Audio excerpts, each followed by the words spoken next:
వక్రతుండ మహాకాయ సూర్యకోటి సమప్రభా నిర్విఘ్నం కురు మే దేవా సర్వకార్యేషు సర్వదా.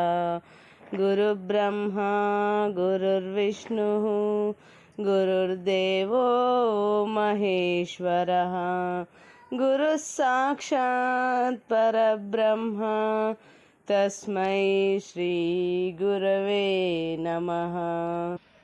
ఓం ద్రాం దత్తాత్రేయాయ నమః. శ్రీ గురుదత్త జయ గురుదత్త. శ్రీ దత్త కథా సుధారణము. ఓం శ్రీ గురుదేవ దత్త. ద్వితీయ అధ్యాయము. అఖిలాండ కోటి బ్రహ్మాండ నాయకుడైన శ్రీ దత్తాత్రేయ స్వామి సకల చరాచర జగతికి తాను దత్తమై ఉన్నానని తెలిపినాడని శిష్యులకు ప్రబోధించిన శ్రీ విఠల్ బాబా గారి చరణార విందములకు శతకోటి ప్రణామములు సమర్పించదముగాక.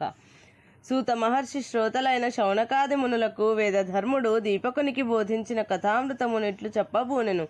ఆ సద్గురుడు తన మనసున దత్తదేవుణ్ణి ధ్యానింపగనే తొలుతగా అష్టోత్తర శతనామములు గోచరించెను. ఈ అష్టోత్తర శతనామములను నిత్యపారాయణ చేయువారలకు సర్వశుభములు చేకూరునని దీపకునకు గురువు బోధించెను. ఇక పైన దత్తస్వామి యొక్క లీలలను చెప్పెదను వినుమానెను. శ్రీ దత్తస్వామి ఒకచోట యోగిగాను, ఒకచోట భోగిగాను, త్యాగిగాను, విరాగిగాను, సంగము లేని వానిగాను, పిచ్చివాని వలెను, పిశాచము వలెను కూడా దర్శనమిచ్చుచుండును. ఒకచోట దిగంబరత్వముతోనూ శిఖలు జడలు కలిగిన వానిగాను గోచరించును. ఒకప్పుడు బోడి తలతోనూ జందము గలవాడుగాను, జందము లేనివాడుగాను, భిక్షువుగాను, పండితుడుగాను తిరుగాడుచు సాధారణ జనులు గుర్తించలేని విధంగా తిరుగాడుచుండును. కొందరు మహాత్ములు వారి దినచర్యనిట్లు వర్ణించినారు. నిత్యము కాశీలో గంగా స్నానము చేయును. మధ్యాహ్నిక భిక్ష కొల్హాపూరు మహాలక్ష్మీదేవి వద్ద స్వీకరించునని, పాంచాలేశ్వరలో భిక్షను ఆరగించి చంద్రభాగలో చేతిని కడిగి తుంగభద్ర యందు జలపానము చేయునని అనేక మంది మునులు ఋషులను శ్రీదత్త స్వామిని దర్శించి చెప్పినారు. తర్వాత సహ్యాద్రి పర్వతాగ్రమున శ్రీ స్వామివారి కొలువు కూటమున్నదని, అచ్చట సమస్త యోగి గణములతో పాటు అత్రి అనసూయ మాతలు అందరును స్వామివారి సన్నిధానమున ఉందురు.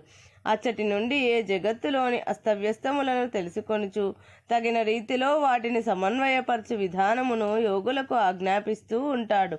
యోగ్యులైన వారు దత్తుని ఆజ్ఞలను తలదాల్చి విశ్వమందలి ఆయా ప్రదేశములలోని అశాంతి కారణములను పరిశీలించి వాటిని నివారించు ఉపాయములను పూనికతో భక్తులకు ప్రబోధిస్తూ ఉంటారు. ఇది ఒక బాధ్యతాయుతమైన రాజ్యాంగ విధానము. సమస్త విశ్వములోని జీవులను సంతోషముగా ఉంచుటయే శ్రీ దత్తాత్రేయుల కార్యము మరియు దీక్ష. వారి సన్నిధానమునందు 4 వేదములు శునకు రూపములు ధరించి సేవించుచుండును. అనగా దశ దిశల నుండి వచ్చు ఆర్తుల దీనుల ప్రార్థనలను విని స్వామికి నివేదించును. తిరిగి స్వామివారి ఆజ్ఞలను ప్రకృతి ద్వారా ప్రజలకు అందజేయుచుండును. నిర్మల భక్తి, శ్రద్ధ, సహనము, ప్రేమ, తృప్తి, శమము, దమము, విశ్వాసము కలిగిన వారు తమ హృదయమునందే దత్తస్వామి లీలలను దర్శించగలడు. దత్తాత్రేయ స్వామి భక్త సులభుడు, స్మర్తృగామి, భక్తికి వశుడని చెప్పబడినది. నిరంతరము శరణాగతి చేసి దైవమునే రక్షకుడుగా భావించి ఆయన నామచింతనము దీక్షతో చేయు భక్తులకు కొంగు బంగారమై సకల సౌఖ్యములను అందించును. అనేక మంది రాజులకు, యోగులకు, గృహస్థులకు ఎవరికి ఏది శ్రేయస్సు కలిగించునో దానినే సమకూర్చుచుండును.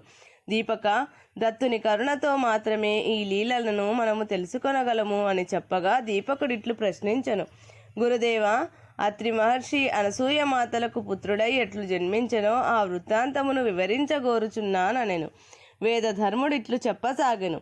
దీపక, ఈ విషయమే మైత్రేయ మహర్షిచే విదురునికి చెప్పబడినది. మనువు యొక్క భార్య శతరూప. ఆమె మహాసాధ్వి.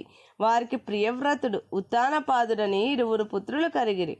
తదుపరి ఆకూతి, దేవహూతి, ప్రసూతి అను 3 కుమార్తెలు కలిగిరి. ఆకూతిని రుచి అనుముని పెండ్లాడెను. దేవహూతిని కర్దమ ప్రజాపతికిని, ప్రసూతిని దక్ష ప్రజాపతికిని ఇచ్చి వివాహము జరిపించినారు. అందు దేవహూతికి 9 మంది పుత్రికలు కలిగిరి. తరువాత శ్రీమన్నారాయణుడే కపిలుడిగా వారి గర్భాన అవతరించెను. వారికి కలిగిన స్త్రీ సంతానమునందు అనసూయ అను కన్యారత్నము అత్రి మహర్షికి భార్య అయినది. ఆ దంపతులు నిరంతరము లోక కళ్యాణకాంక్షతోనే జప తప హోమములు ఆచరించుచుండిరి. అనేక సంవత్సరములు సంతానము కలుగలేదు. అత్రి మహర్షి బ్రహ్మచేత ప్రేరితుడై అనసూయ సాధ్వితో కూడి వృక్ష పర్వత శిఖరముపై తపస్సు చేయనారంభించను.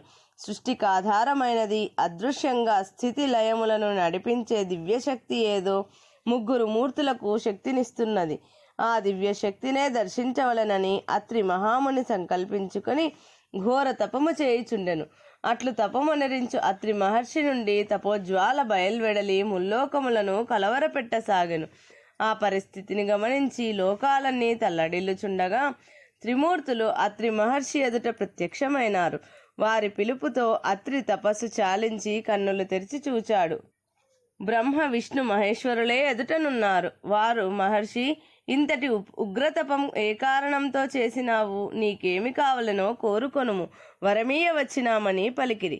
అత్రి మహర్షి, తండ్రులారా, మిమ్ములను కోరి నేను తప్పించలేదు. మీరు త్రిమూర్తులు, మీ కర్తవ్యములను చక్కగా నిర్వర్తిస్తుంటారు. మిమ్ము సృజించిన దివ్యశక్తి ఏదో మమ్ము నడిపింపజేయుచున్నది. నాకు ఆ దివ్యశక్తి యొక్క తత్వమును దర్శింపజేయుడని కోరెను. అప్పుడు ఆ త్రిమూర్తులను, ఆ దివ్యశక్తికి రూపము లేదు, రూపదర్శనం అన్నచో ఇదియే అని ఒక్క క్షణములో మూడు మూర్తులొక్కటైన ఐక్యరూపము దివ్య తేజస్సుతో వెలుగుచూ దర్శనమిచ్చెను. అత్రి మహర్షియు హర్షపులకిత గాత్రుడై, ఆహా, నా కోరిక నెరవేర్చినారు తండ్రి అని చేతులు జోడించి తన్మయత్వమునందుండగా ఆ దివ్యమూర్తి, ఓ మునిసత్తముడా, ఇంత కష్టపడి తపము చేసితివి, ఏమి వరము కావలనో కోరుకొనుమనెను. అత్రిముని ఆ దివ్యశక్తినే తనకు కుమారునిగా పుట్టమని వరము కోరెను. ఇంతకు ముందెన్నడూనూ ఎవరునూ ఇటువంటి కోరిక కోరలేదు. నేను నీకు దత్తం చేసుకుంటున్నానని పలుకగా, దత్తా దత్తా, నీవు నాకే కాదు నిన్ను ఆరాధించే వారందరికీ దగ్గర కావాలనేదే నా కోరిక అని అత్రి పలికెను. లోక కళ్యాణ కారకమైన ఈ కోరికను నేను నెరవేరుస్తాను. కొంతకాలము వేచి ఉండమని చెప్పి ఆ దివ్యస్వరూపం అంతర్ధానమైపోయెను అని వేదధర్ముడు దీపకునికి బోధించెను. పతివ్రతల శక్తి సుమతి చరితము. సూత మహర్షి శౌనకాదులతో ఇట్లు చెప్పసాగెను. మునులారా, భగవానుని పుత్రునిగా బడయవలెనన్నచో నిర్మలమైన శుద్ధమైన పతివ్రతలకే సాధ్యము. పతివ్రతలైన తల్లుల పేరు తలచినంతనే అనేక జన్మల పాపములు నిర్మూలనమగును. వారి వాక్కులు దైవాన్ని కూడా శాసించగల శక్తివంతమై ఉండును. ఇందులకొక కథను వివరించదను, వినుడనెను. పూర్వము ప్రతిష్టానపురమను పట్టణమునందు కౌశికుడను ఒక బ్రాహ్మణుడు నివసించుచుండేవాడు. అతని భార్య పేరు సుమతి. మహాపతివ్రత. తన భర్త సేవ తప్ప ఇతరము నెరగదు. పూర్వజన్మలో చేసిన దుష్కర్మల ఫలితముగా కౌశిక బ్రాహ్మణుడు కుష్ఠరోగగ్రస్తుడయ్యెను. అయినను సుమతి తన భర్తయే తనకు దైవస్వరూపుడని తలచి అతని సేవలోనే తన బ్రతుకు గడుపుచుండేది.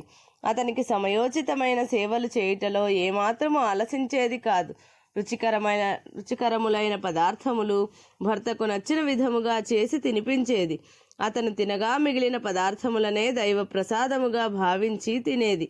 క్రమముగా భర్త శరీరము నుండి దుర్గంధము వచ్చుచు పుండుపడి రసికారుచున్నను అతనికి స్నానము చేయించి ఎంతో భక్తితో శుభ్రపరిచి సుగంధముతో ధూపం వేసి భక్తితో పాదసేవ చేసేది.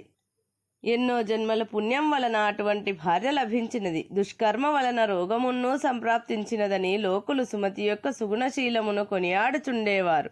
ఇట్లుండగా ఒకనాడు వారి ఇంటి ముందుగా ఒక వేశ్య వయ్యారంగా నడిచిపోవుటను కౌశికుడు చూచాడు. భార్యను పిలిచి, అదిగో ఆ పోవుచున్న వేశ్య నా మనసును దోచుకొన్నది. మన్మథ తాపముతో నా శరీరము అవశమగుచున్నది. నా కోరిక తీర్చవా, లేకున్నా నా ప్రాణములు నిలువవు అని సుమతితో అనుచుండగా ఆ పతివ్రత అతనిని ఓదార్చి చీకటి పడు వరకు ఆగమన్నది. అతను తన కాళ్లపై తాను నడవలేడు. ఎట్లయినను తన భర్తను వేశ్య వద్దకు తీసుకొని పోవలనని ఉపాయము ఆలోచించి ఒక పెద్ద గంపలో కూర్చుండజేసి ఊరు మాట మణిగిన తర్వాత ఆ గంపను తన తలపై నెత్తుకొని రహదారి కాకుండా ఊరి బయట దారిన తీసుకొని పోవుచుండెను. గంపలో కూర్చున్న కౌశికుడు వేశ్య పొందును ఊహించుచు ఉల్లాసముగా కాళ్ళు కదిలిస్తూ ఉన్నాడు. దారిలో పోవుచుండగా కొరత వేయబడిన మాండవ్య మహర్షికి తగిలి ఆయనకు మిక్కిలి బాధ కలిగెను. వెంటనే మహర్షి కోపోద్దీపితుడయ్యెను. చేయని నేరానికి నేను శిక్షను అనుభవిస్తుండగా ఇట్లు నాకు బాధ కలిగించిన వాడు సూర్యోదయం అవగానే విగత జీవుడవుగాక అని శపించెను. వెంటనే సుమతి ఇట్లు పలికెను: ఓ పుణ్యాత్ముడా, మునిచంద్రుడా, నా పతియే నా దైవమని భావించి సేవించుచున్నదాననైతే నా పుణ్యఫలము చేత నా భర్త చూడరాని సూర్యుడు ఉదయించకుండుగాక అని ప్రతిశాపమిచ్చినది. అక్కడి నుండి భయముతో కౌశికుడు భార్యను వెనుదిరిగి పొమ్మనెను. ఇంటికి పోయి పశ్చాత్తాపముతో భార్యాభర్తలు ఖిన్నులై ఉండిరి. ఎంతకునూ తెల్లవారదు, సూర్యుడు ఉదయించలేదు. అనేక మంది ఋషులు, మునులు, నిత్యానుష్ఠాన పరులందరూ కలవరపడసాగిరి. ఇది ఇట్లుండగా దేవలోకమునందు దేవతలందరూ సృష్టిక్రమం తారుమారైనదని తెలుసుకుని అందరూ కలిసి బ్రహ్మదేవుని వద్దకు పోయి ప్రార్థించిరి. ఈ అనర్థమును ఎట్లు ఎదుర్కొని పరిష్కరించగలమో ఉపాయం ఎరింగింపుమని కోరినారు. బ్రహ్మ ఇట్లు సమాధానమిచ్చెను: ఈ విపత్తును సవరించుటకై గొప్ప తపస్విని అయిన అనసూయామాతను మీరు ఆశ్రయించుడు. ఆమె వలన మాత్రమే సూర్యుడు ఉదయించగలడని పలికెను. దేవతలందరూ అనసూయామాత సన్నిధికి చేరి ఇట్లు ప్రార్థించినారు: ఓ మహాపతివ్రతామ తల్లి, ఇప్పుడు ఏర్పడిన ఘోర విపత్తు నీ వలన మాత్రమే నివారింపబడగలదు.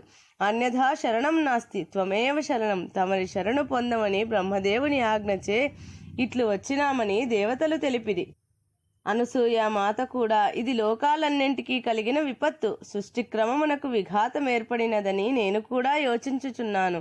అందరము కలిసి ఆ మహాపతివ్రత శిరోమణిని ప్రార్థించదముగాక అని భర్త అనుమతిని పొంది వారిని అనుసరించి ప్రతిష్టానపురమునకు చేరినది.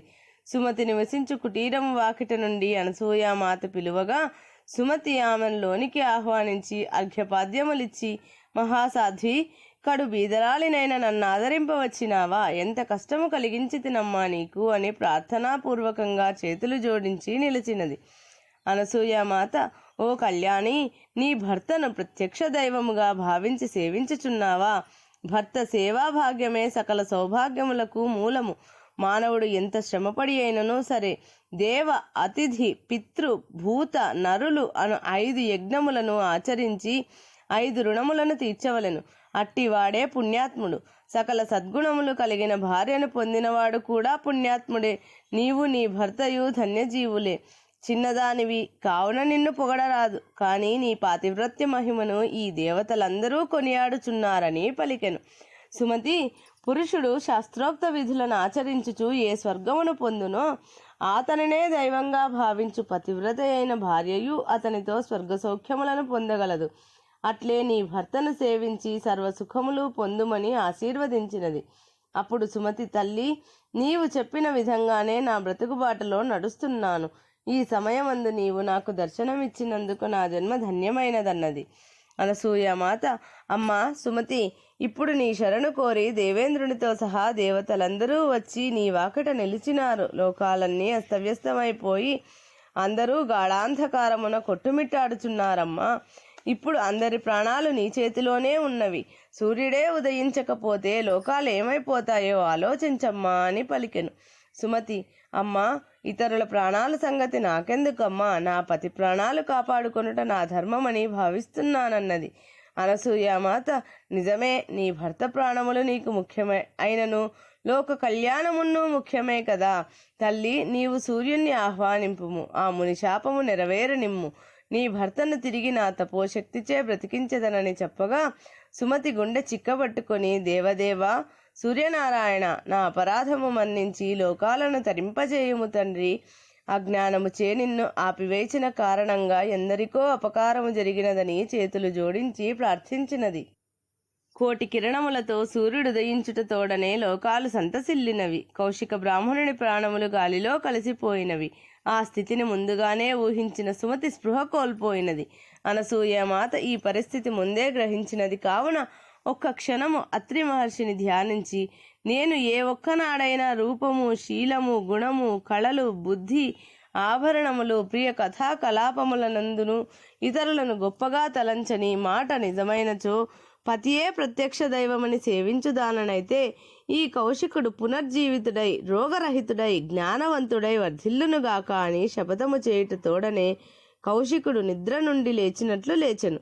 సుమతిని లేపి విషయమును తెలిపెను. పూలవాన కురిసినది. దేవదుందుభులు మ్రోగెను. ఆ సతీపతులను దీవించుటకును అనసూయమ్మను అభినందించుటకును త్రిమూర్తులు కూడా అచ్చట ప్రత్యక్షమైనారు. అటువంటి క్లిష్ట పరిస్థితిని తన పాతివ్రత్య మహిమతో చక్కబరిచినందులకు ఆమెను కొనియాడిరి. తరువాత అనసూయ మాతతో ఏమైనా వరము కోరుకొమ్మనిరి. ఆమె, నేను కోరునదేమున్నది, లోగడ నా భర్తకిచ్చిన వరమునే సత్యము చేయుదురుగాక అనగా త్రిమూర్తులు ఒకరినొకరు చూచుకొని త్వరలోనే జరుగునని వరమిచ్చి అదృశ్యులైరి. కొన్ని సంవత్సరములు గడిచిపోయెను.